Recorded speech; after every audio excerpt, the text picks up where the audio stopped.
ગઈકાલે પણ એક પોસ્ટ મૂકી હતી કે દારૂ ખુલ્લેઆમ લીંબાસી અને ભલાડા વેચાઈ રહ્યું છે. પોલીસને હું આજે વારુકા ચોકડી ઊભી છે, આ પોલીસ મારી જોડે છે. હું એમને એ જ કહેવા માંગુ છું કે તમે એક્ટિવાવાળા ખેતરમાં આજુબાજુ જતા હોય એમને કઈ રીતે શું કરો હેરાન કરો છો?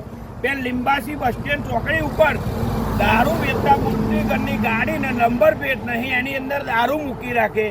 એક્ટિવાઓથી હોમ ડિલિવરી થાય, એક્ટિવાના નંબર પ્લેટ નહીં. આ પોલીસને એ નહીં દેખાતું.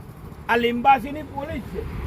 એટલે આમને અત્યારે પૈસા ઉઘરાવવામાં રસ છે. એટલે રાજ્યના ગૃહમંત્રી હર્ષભાઈ સાંઘવીને પણ હું કહેવા માગું છું, અને ખેડા જિલ્લાના એસપી, તમારા જે આ પોલીસ કોન્સ્ટેબલ મૂકેલા છે એમને કહો કે તમારે કેટલા હપ્તા ઉઘરાવવાના હોય છે મહિને, એમને તમે પૂછો.